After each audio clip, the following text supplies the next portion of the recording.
Just Baseball Show, and we are talking about the Wild Card Series. You've got all three of us for the very first time on a Sports Grid episode. So thanks for joining us wherever you may be listening to this podcast. You could be watching on YouTube, but we appreciate those who are watching on Sports Grid as well. Jack McMullen, Aram Layton, Peter Apple. Peter, who we brought to you by?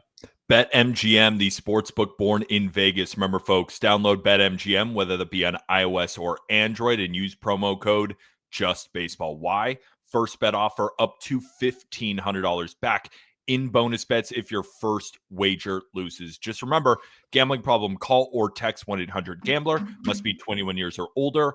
Terms and conditions apply, and it might be a good idea to use that promo code because BetMGM has series prices up. And if you like a team, get after it. We're talking Wild Card Series. Here's what we're going to do. We're going to preview all four series. We're going to go kind of segment by segment. We've got the two big kahunas leading the 10-minute segments, and then the 8-minute segments belong to the other Wild Card Series, so like Cleveland and Detroit on the American League side, and then you've got Dodgers, Reds on the National League side. We also want to talk about momentum in the middle of the show, and then at the tail end, we're going to go rapid fire and pick our winners. So who advances through each round and who we have winning the World Series when it's all said and done. We're starting with the Cubs and the Padres, and I figure we might as well not mess around with this. First of a 3-game set, best of 3, is going to be Matthew Boyd and Nick Pivetta. This series happens at Wrigley. Obviously, Chicago secured the first wild card spot. San Diego secured the second. It was a fight for the third. Cincinnati's going to LA. Aram, I want to start with you. When you look at Cubs Padres at Wrigley starting on Tuesday, what jumps out to you most?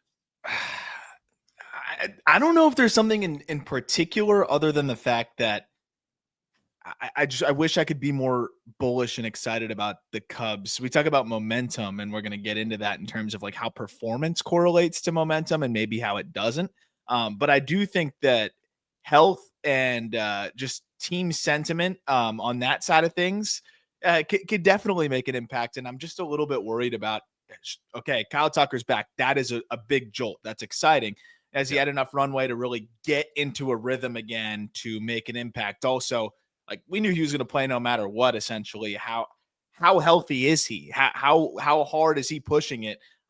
Because yes, the bat's the ultimate value, but he's a good defender and he gives you value with his legs too. So I'm just fascinated by that. And then the Cade Horton thing, I think just creates a whole other wrinkle as well. So I just feel like and Padres have variables as well, but I just feel like the Cubs are in a really unique spot that I just don't quite know how to feel about them, but a couple good games could totally change that. Peter, what jumps out to you immediately about this series? A lot of what Arm said, Kyle Tucker, he's back. It's a great thing. The Cubs need him in the lineup, but he hasn't proven that he's a consistent postseason performer.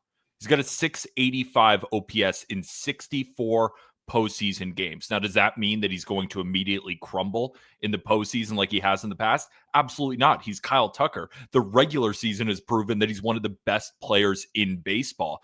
But knowing that and knowing that he's coming back from an injury, I can't just say Kyle Tucker is going to explode in the playoffs, right? Cade Horton, that injury stinks for this Cubs rotation, especially since Matthew Boyd has taken a little bit of a step back and Shota Imanaga has proven thus far, especially in the second half, that home runs can be an issue. And then last thing, what is PCA going to provide? MVP candidate in the first half, a borderline liability in the second half. And then on the Padres side, I'm really excited to see Fernando Tatis Jr. posted a 1,300 or 1.328 OPS in 13 games in the playoffs.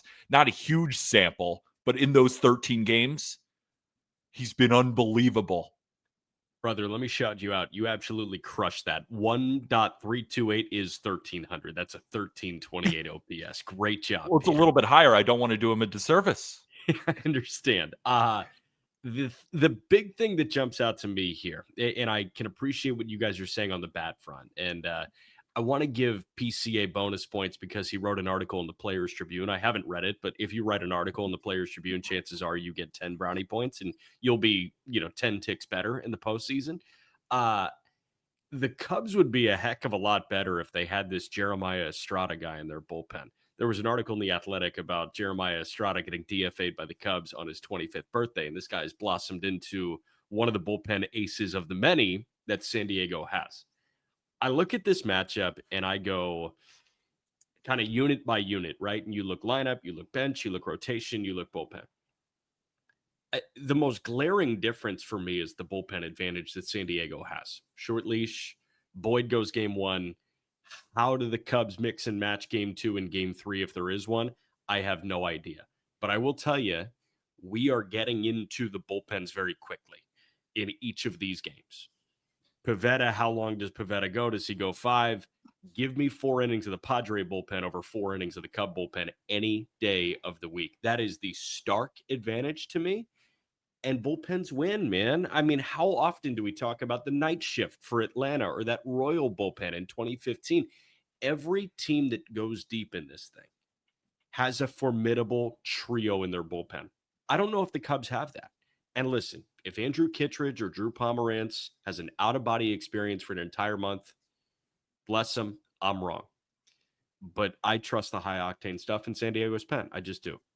I think I was going to say the one thing that I think gets me a little bit, optimistic about what the Cubs can maybe do is just if they get hot. I think you can turn the page, you can look at that offense, see what they did in the first half. PCA, just locks in and gets that clean slate, and Kyle Tucker is able to just be Kyle Tucker. You see Michael Busch just really, I felt like, kind of sprinted through the finish line to a degree. You still look at the rest of the offense, say Suzuki showing signs of life. Like, if they can turn that into an early slugfest, which is possible, like, it's not like Dylan Cease is, just putting fear into you right now.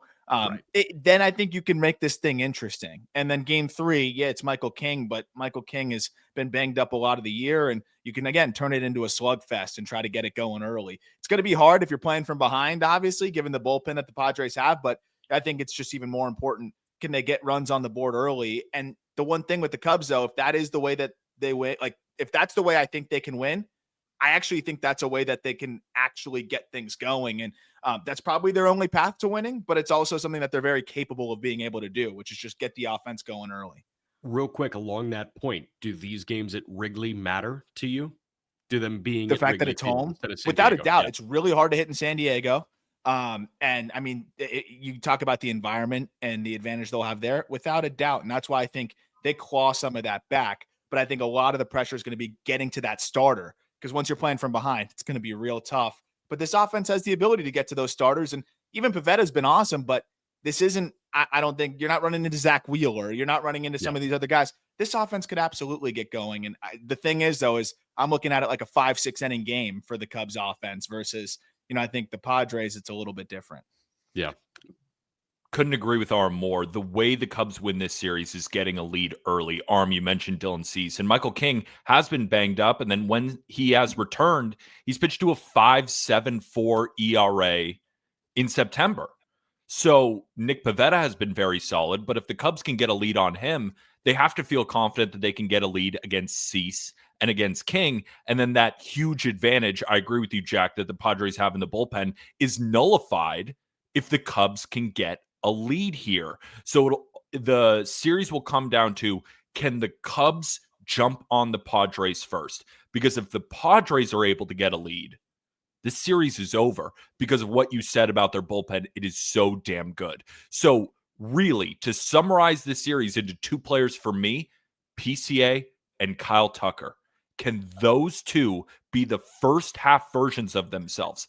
If they can, they will take care of the Padres, who went 38-43 on the road this season.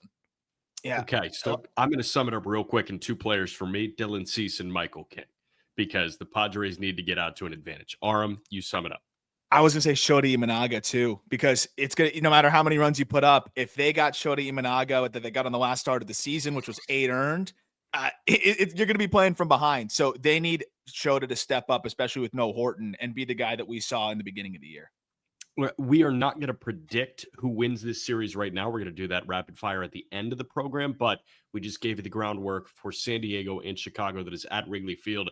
That's the first National League wildcard game to get going. That gets going on Tuesday at 3:08 p.m. Eastern. We're going to talk about the Reds and the Dodgers in LA at 9:08 in a moment. We'll be back to talk to you in a jiffy on the Just Baseball Show.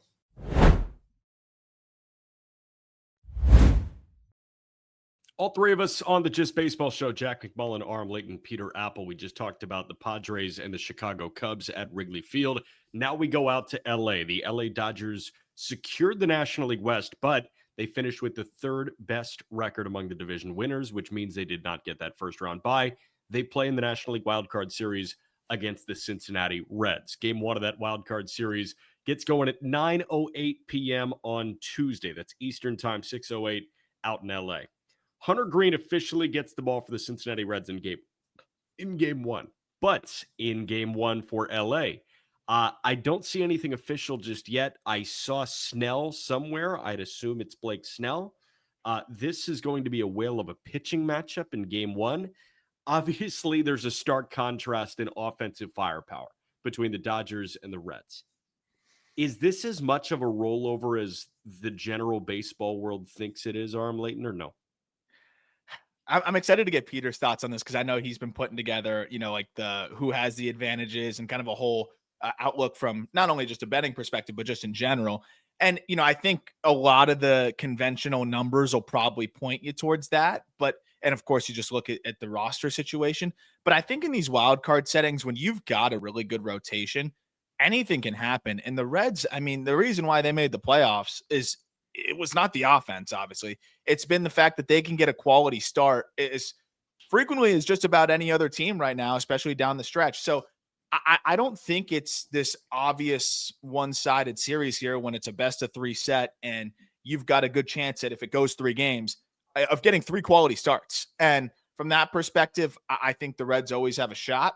I'm interested to see how Tito lines the lineup up and everything, but I don't think this is going to be a cakewalk for the Dodgers, and I think they're aware of that. And the offense has been still really solid, but it's not like it's been clicking on all cylinders all year long. And so, again, I'm interested to hear Peter's kind of thoughts on how they match up there. But anytime you got a rotation that's throwing the way that the Reds are with now Burns in the bullpen and the way that the bullpen's actually been of late, I can't say that's an easy matchup for anybody.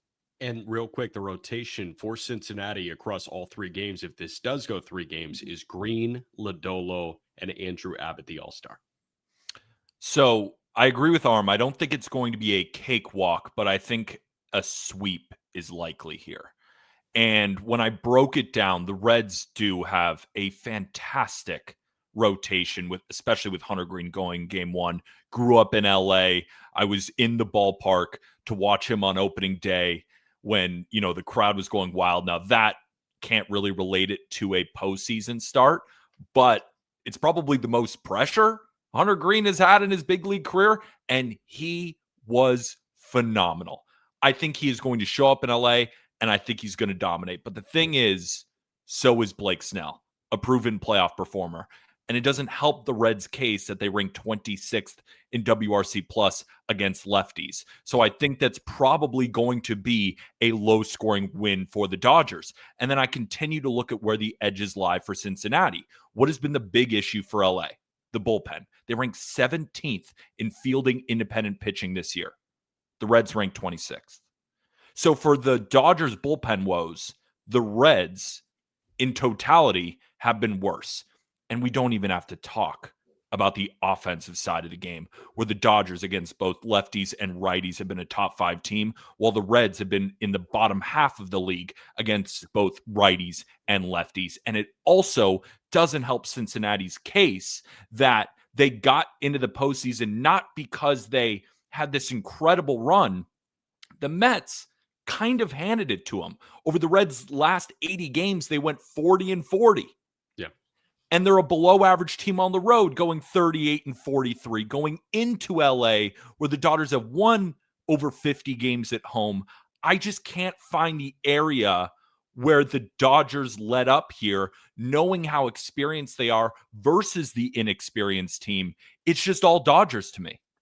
So on paper, you give me that layout, and it makes a lot of sense, but that is why the game is not played on paper. You also made a point about Hunter Green throwing in a pressure-packed environment on opening day. The biggest difference is That was in Cincinnati, and this is in LA. So it's a road Mhm. start against a jam-packed house. We'll see how that goes. You brought up bullpen FIP numbers, and I understand why you brought that up. You're missing a huge piece of this. Aram alluded to it. Chase Burns has only made 5 appearances out of Cincinnati's bullpen. And Burns immediately becomes one of their highest octane relievers and highest leverage relievers as well. They're not turning to guys outside of Pagan and Santillan if they've got Chase Burns in the holster. Terry Francona should get very creative with the way he uses his bullpen here. Like if Scott Barlow is throwing with a 2-run advantage in the 7th, I'm going to be pretty shocked, I will say. The one thing I will say about Chase Burns is he's a rookie with no postseason pedigree, and he doesn't have a lot of runway in the bullpen. So from a stuff perspective, I totally understand what you're saying. When he's hopped up with all of that adrenaline, we're going to see some of the best stuff in the playoffs. Do you think the Dodgers are afraid of his stuff at home?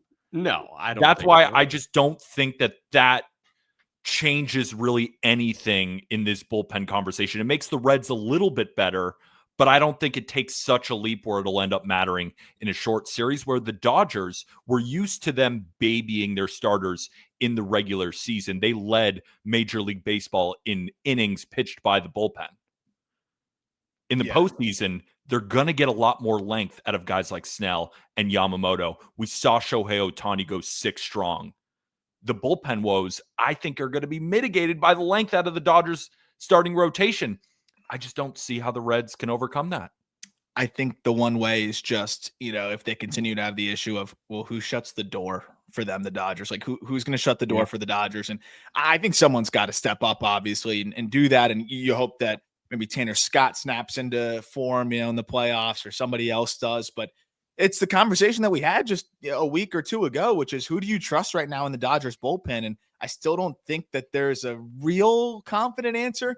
I agree, and I still go with the Dodgers. I'm just trying to think of a way that the Reds can do this. It's if the Dodgers just can't get those last 6 or 9 outs. I think that's the only way. But the thing is, they've got an offense that can, always get them right back into that as well. But that's the one way I think the Reds can find this is if the Dodgers can't finish it out. Let me throw you a question real quick, Aram. Could we see Roki Sasaki pitching with a 1-run lead in the 7th, 8th, or 9th inning of this wild card series? I think it's very possible. Okay. I really do. And he looks better of late. The fastball has been back up to sitting 99 plus in that 1 inning of work. And I think it's something different to try. And I think we do see him. Okay, so Roki Sasaki is a possible iron in the fire in terms of leverage for Dave Roberts. I think Dave Roberts can also get very creative, even if it is not Tanner Scott. It could be Jack Dreyer throwing the 9th inning. It could be Vesia throwing the 9th inning. Edgardo Enriquez, just try something. Again, game 1 is on Tuesday at 9:08 p.m. Eastern, 6:08 p.m. Pacific time. We're going to talk about momentum in a moment right here on the Just Baseball Show.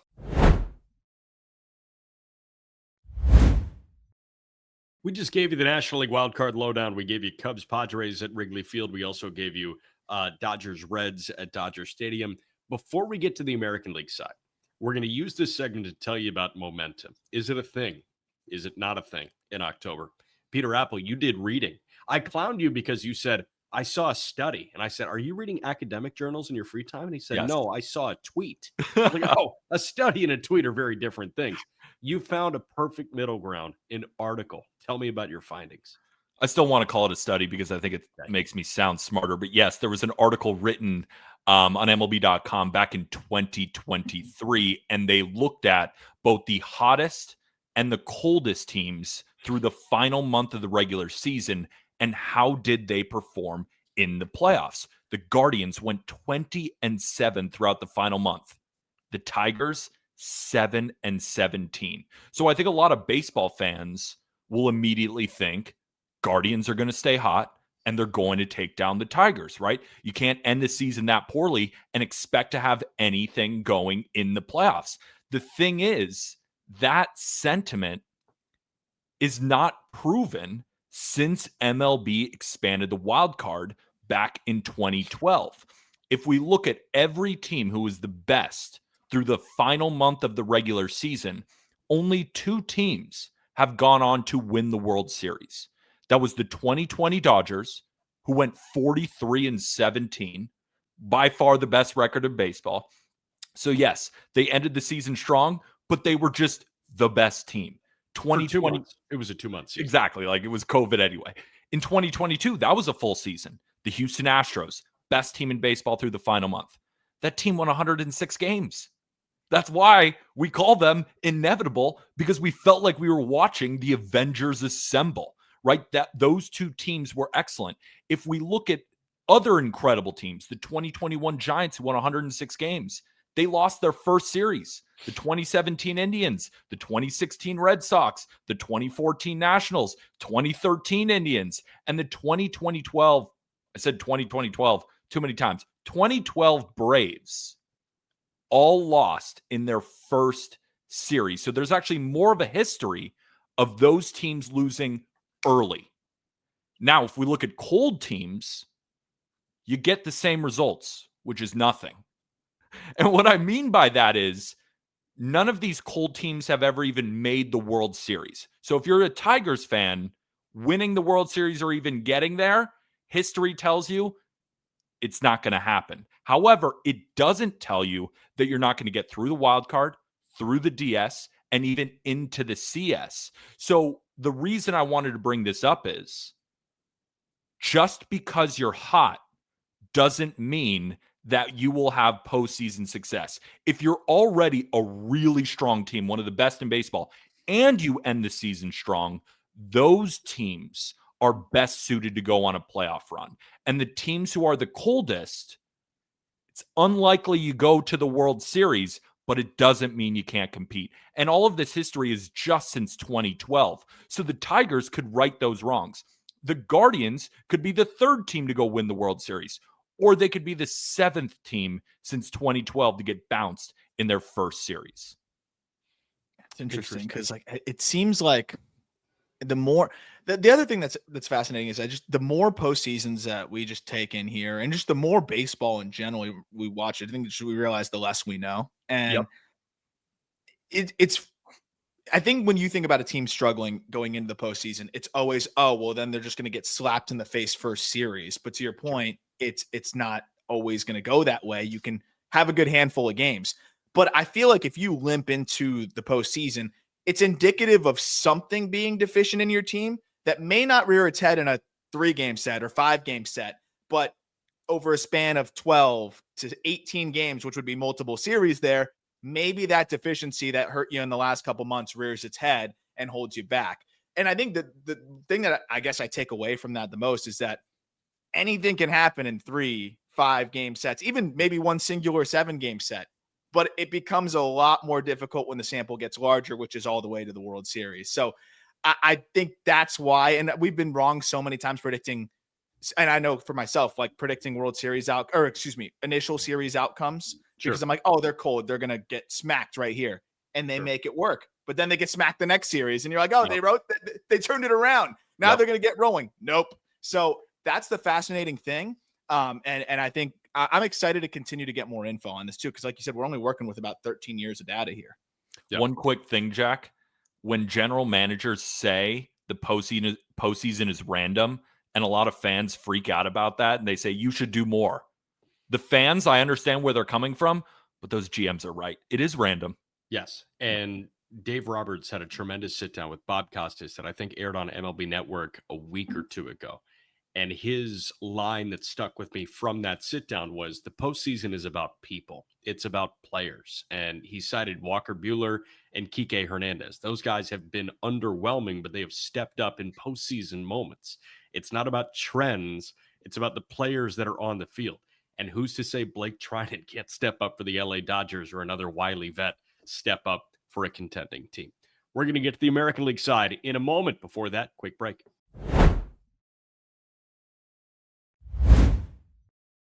Just Baseball Show, Jack McMullen, Aram Layton, Peter Apple, all three of us talking about the Wild Card Series. We're previewing all 4 Wild Card matchups. We just talked about the 2 on the National League side. We also talked about momentum. Now we get to the AL Wild Card slate. We've got a 1 o'clock game on a Tuesday, which is Tigers, Guardians, in Cleveland. We'll talk about that in the next segment. I want to talk about the big one. Yankees, Red Sox. It's in the Bronx. It's at 6:08 p.m. Eastern on Tuesday, and then on Wednesday, 6:08 again. We have set pitching matchups for the front two. If it does go to game 3, we know Cam Schlittler gets the ball for New York. We don't know who gets the ball for Boston. We know Brian Bayo and Carlos Rodon will get at game 2, and a matchup of two of the best lefties in baseball, Garrett Crochet and Max Fried in game 1 here on Tuesday night. This is electric. It's theater.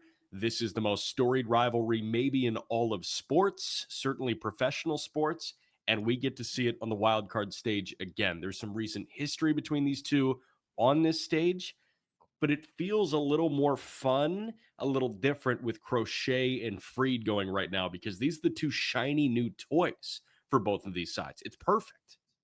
It is perfect. And the Red Sox have kind of owned the Yankees. 2004, 2018, 2021. Just this season in their head-to-head matchup, the Red Sox are 9-4, including winning 3 of 4 games towards the tail end of the season. Even in New York, the Red Sox are 5-2. So if we're looking at how these two teams have performed against each other, you would certainly lean towards the Red Sox. But when you look into the matchups and you look into some of the data, especially on offense, the Yankees have a clear advantage on offense. With the Red Sox losing Lucas Giolito, you would also probably say that the Yankees have an edge in the starting rotation. Now, I would totally give the edge to Boston when it comes to that bullpen. The Red Sox, led by Aroldis Chapman, the best reliever in baseball this year, have been a top 5 unit, while the Yankees are lucky to be average. And when I mean lucky to be average, they are a below average bullpen, even though they added multiple quote unquote great arms at the deadline who haven't exactly performed outside of David Bednar. So this one is going to be a slugfest. I can't wait, Aram. So here's my one thing, because I agree with everything. If it was a 7-game set, I would say Yankees, and I'm not really even worried about it. If it was a 5-game set, I'd say Yankees, and I feel pretty good. The 3-game set where Garrett Crochet could just put the team on his back and win game 1 is what makes me nervous. Then the Red Sox just have to make something happen in one of 2 games. How much is that? And also, then I was looking at Brian Bayo's, not a small sample, but Brian Bayo's numbers against the Yankees this season have been great. Like really, really good. I think he's been better against the Yankees than any other team in baseball. But you know how that stuff goes. Then that means the Yankees go bombs away or something game 1.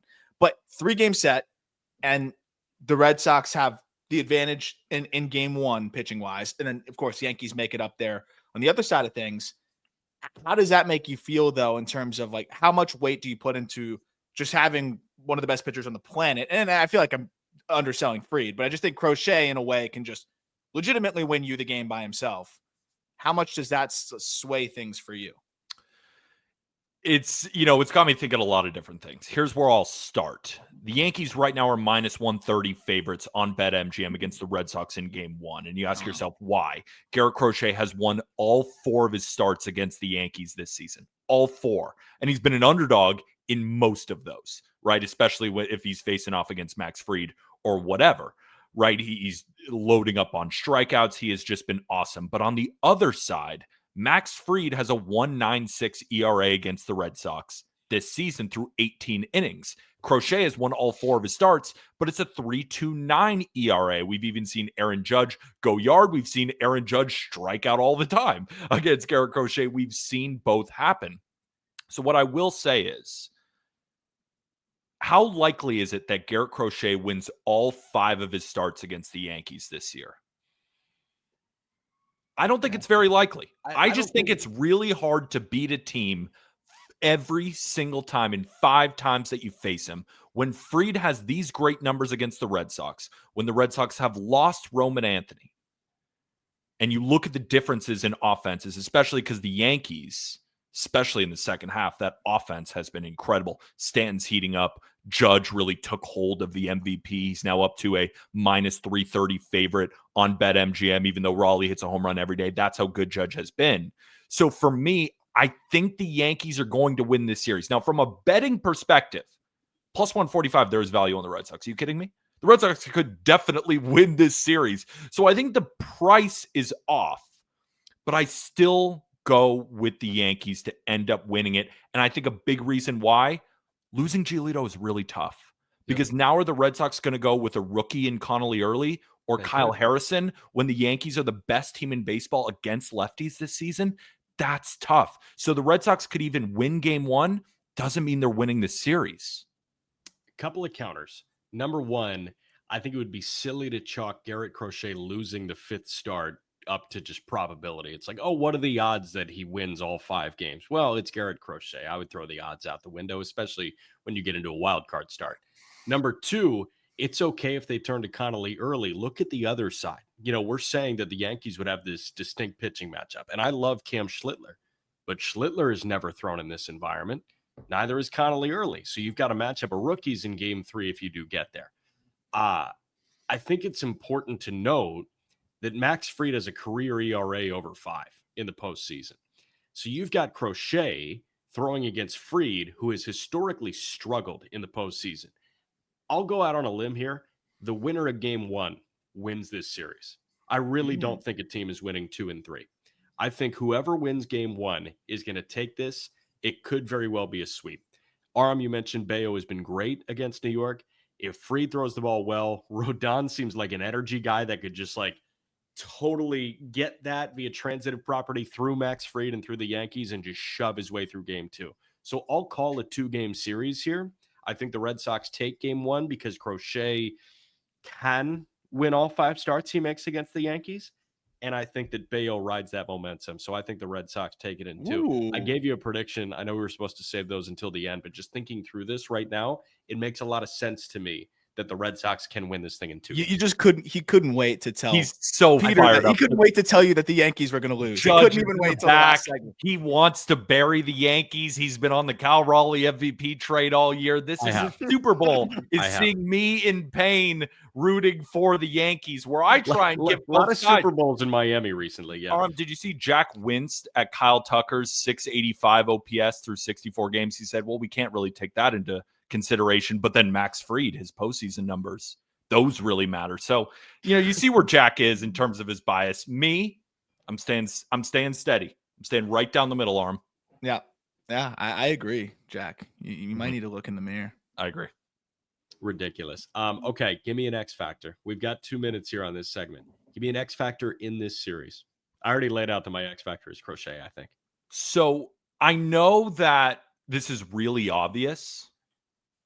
Aaron Judge. Can Aaron Judge be the postseason performer? Because if he is, his 1,100 OPS self with Giancarlo Stanton and how terrifying he is in the postseason, they can just win you games. The Yankees' winning percentage is over 85% historically when the both of them homer in the same game. So the X factor is the most obvious and the best player on the field, Aaron Judge. We're waiting for that epic postseason run. And if we don't get it early against the Red Sox, that's how they'll sneak away and win this. I think Bayo getting the ball in game 2 and potentially or needing to give them a quality start. But I think you're looking at the offense, and we've talked about how it's a little bit top heavy. And you could talk about Ceddanne Rafaela's volatility. I just think it's a little bit bullish to say that, oh, he could be the X factor. He could get hot. I think he kind of just is what he is at this point. Bregman's going to be Bregman. I feel like he'll rise to the occasion.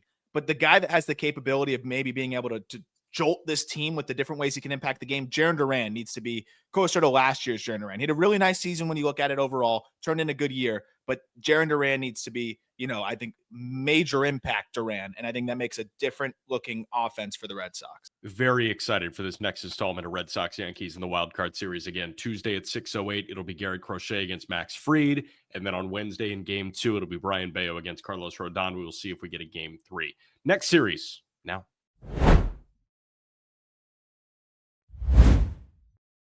This baseball show, Jack McMullen, Arm Layton, Peter Apple. We just talked about Red Sox Yankees. Again, that is the 6:08 first pitch. Now we get to, I'm going to call it a nooner. Even though it's a 1:08 first pitch, it feels like a nooner on ACC Network Extra. Tigers Guardians in Cleveland. 1:08. We've got our rotation set for the Cleveland Guardians. We do not have it for the Detroit Tigers. Is that concerning? I will ask in a moment. We know it's Gavin Williams, Tanner Bybee, and Slade Ciccone going for Cleveland if it does get to Game 3. For Detroit, Tarek Skubal, and then I don't know. We're doing the chaos thing again. I guess AJ Hinch. Peter, you and I talked about this on the last Just Baseball show, and I just want to rehash this. Announcing Ciccone as Game 3 is interesting to me. I think if Cleveland does find their way into a DS, Cantillo has to be your third starter. Cantillo has been way better than Ciccone has been on the year. Cantillo, I thought, finished the year a bit stronger than Ciccone did. I was a little surprised, but then I thought about it, and I thought back to what you said, Peter, about Cantillo having postseason or having a bullpen experience and Ciccone not necessarily having bullpen experience. If it turns into an all hands on deck Game 2 or Game 1, Cantillo could be around for 2 innings there. So I came around on that idea, but I do feel like Cantillo is their third best starting pitching option. Arm, how do you feel like Cleveland's rotation shook out? Is this the right way to go about it with Gavin, Bybee, Ciccone? Yeah, it's interesting because I think for them, the way they probably look at it is, okay, Cantillo, as you alluded to, has the bullpen experience. And, if you start him, then the Tigers could stack their lineup a certain way. Whereas you start Ciccone, like you can then deploy Cantillo in the exact spot of that lineup that you want and go, lefty heavy, make sure he sees Carpenter, make sure he sees Green, and really maximize those 6 or 8 or 9 outs that you get there. So I think you are going to see the all hands on deck. I think the hope is too that you're going to get a lot of length from Bybee and from Gavin Williams, and I think those are the guys that are really elevating this team here and in this situation, and I think making it a little bit more viable to go short leash Game 3. I think it couldn't be better timing, given that Gavin is throwing the ball as well as he has all year, and you could argue maybe as well as he has in his career, and Bybee is looking like the Tanner Bybee that earned that extension over the last several starts. So I think having those two guys where they're at now, I think really sets them up nicely. Gotcha.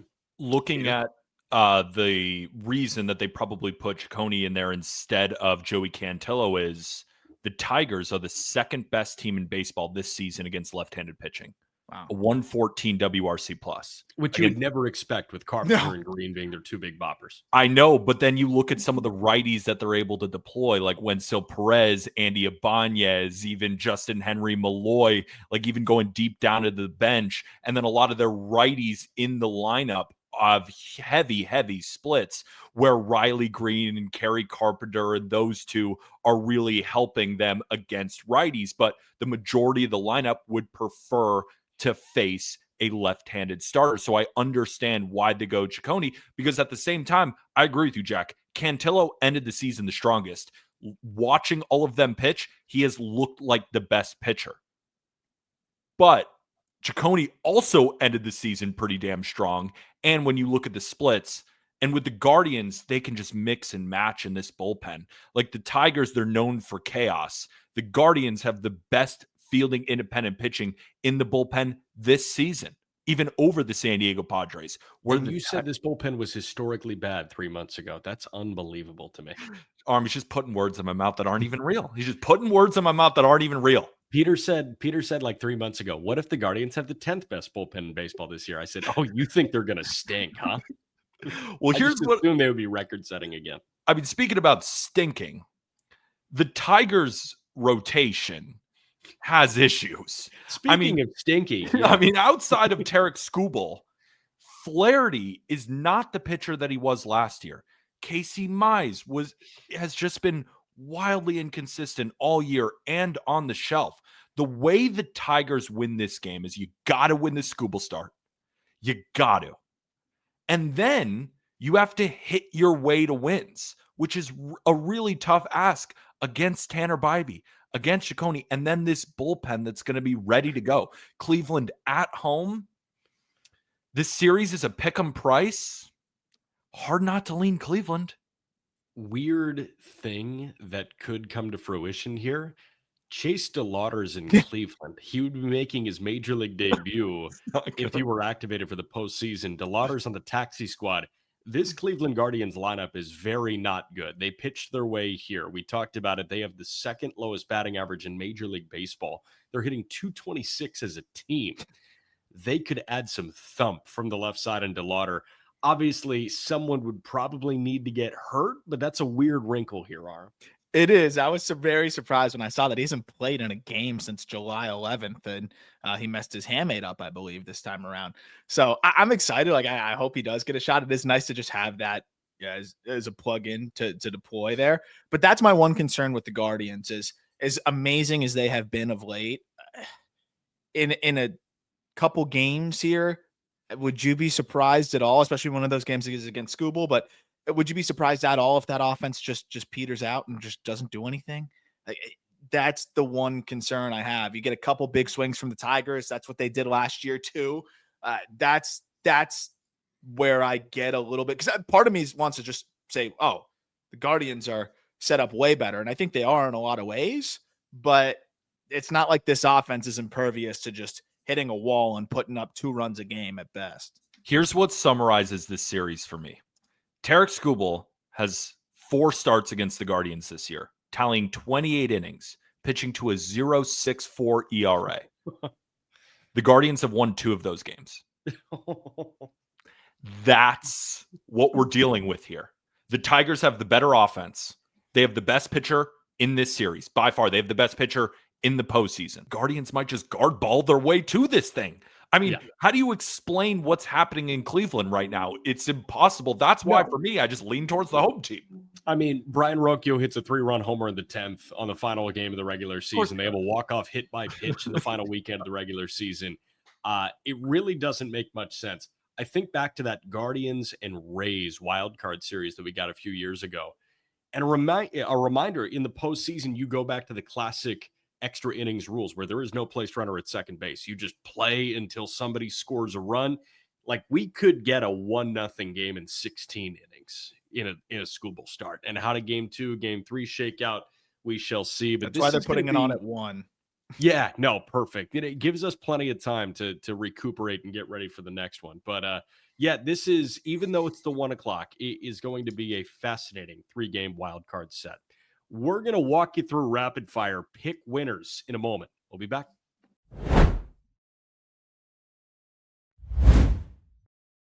The moment you've all been waiting for.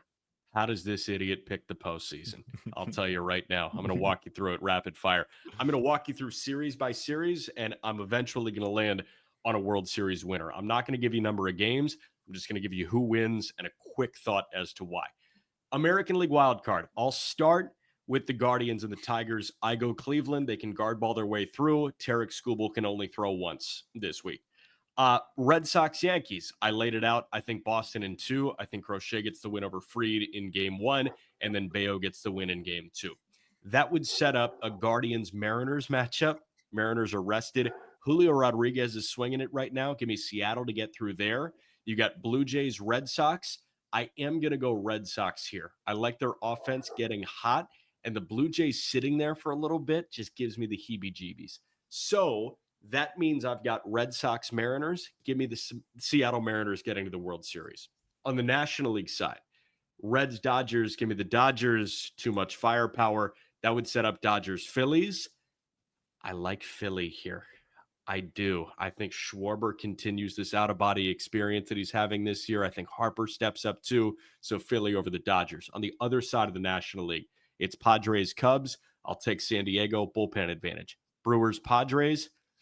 I'm going to go Padres. I am. And then that sets up Phillies, Padres. Give me Philly. And I've got Philly over Seattle in the Fall Classic. That's what I'm doing. Arm, go ahead. Okay.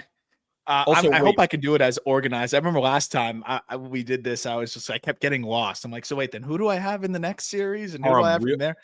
Real quick before you begin, did you notice that Jack said he wasn't going to pick the number of games? The only series he did was Red Sox in 2. Did you notice that? We don't have time. Keep going, Aram. All right. I'm going to go Yankees, ultimately take the Red Sox in that first series, going over to Detroit versus Cleveland. I'm going to go with Cleveland, just guard balling their way through there. Over on the other side, Dodgers versus Reds. I just really feel like it's going to be closer than people think, but I'm going to go Dodgers there, and MLB gets what they want, the Dodgers-Phillies matchup. And then you got Padres-Cubs. I think the Cubs show some signs of life, but ultimately, I think they're just too beat up in a weird spot there. Padres win that one. Then going back around to the next round, I think that I'm a Blue Jays believer this year. I really am. But at the same time, the Yankees are tough to beat right now, I think, with the way that they're structured. But I'm going to go Blue Jays Magic, and they overtake the Yankees there. That sends them to the ALCS. I believe the Mariners have something special going right now, and I love the depth that they have lineup-wise. I love where the rotation is. So I have the Mariners going to the ALCS. And then on the National League side, I do think the Phillies overtake the Dodgers this year. And Padres Brewers is really interesting. I think the magic of the Padres bullpen does it, and they're all in. I think they know they're all in. I think they know that they need to do this for Preller. So that sets up the CSs there. And then to go to the World Series, I think this is just a magical year for the Mariners. I think it finally kind of comes together, headlined by, having finally like an MVP candidate, and that sends them to the World Series in a really fun one against the Blue Jays. And then on the other side, I do think the Phillies make that run and get there, even without Wheeler. I think it's almost too obvious. You think, oh, they can't do it without Wheeler. I think Schwarber is going to have some crazy postseason swings. I agree. I think Turner's going to come back and make more of an impact. Okay, so you got Phillies Mariners. Who wins the World Series? I was hoping you just wouldn't notice, and I was just not going to give a prediction there. I think the Phillies finally do it this year. Yeah. I said it earlier. I said if they don't do it this year, I don't know when they ever are. And I think I keep telling myself I'm not picking them because of Wheeler, and I think that's why they're going to do it this year, because baseball doesn't make sense. So I got the Phillies. Peter, you got 90 seconds. Go. Let's do it. I'm taking the Guardians over the Tigers, guard ball. Then they go up against the Mariners. Mariners advance to go to the ALCS. Red Sox, Yankees. Give me the Yankees in a steamroll 2-game sweep. Might even be one because they mercy ruled them and Jack goes home crying. Then the Yankees take on the Blue Jays. Hard-fought series. Yankees barely squeak by. And then they take on the Mariners to go to the World Series. Yankees win. The experience comes out. Dodgers versus Reds. Dodgers steamrolled to go play the Phillies. Padres in a great series take down the Cubs, and then the Padres get past the Brewers, and you guys have the Phillies beating the Dodgers. I don't think anybody's beating the Dodgers. Dodgers pass Phillies, and a rematch, Dodgers versus Padres in the NLCS, and the Dodgers barely squeak by. Yankees-Dodgers rematch of last year, and this time the Yankees win the World Series. Just kidding. I don't see anyone stopping the Dodgers. The Dodgers are my pick. Okay, so you've got the Dodgers beating the Yankees, and then Aram and I are identical. We've got the Phillies over the Seattle Mariners in the Fall Classic. I hope everybody enjoys the wild card game one. Yeah, what you got? I did have that. I'm sorry. Yeah, I was going to correct you. Nope, I did have that. Yep. I hope everybody enjoys game one of the wild card series. You can listen to us. It'll be a normal cadence podcast after the wild card game one. We'll preview game two and recap game one of all 4 wild card series games. So for Peter Apple, for Aram Layden, I'm Jack McMullen. Thank you guys so much for joining us on a Sports Grid episode. We'll be back to talk to you normally tomorrow. Enjoy your baseball. Happy October.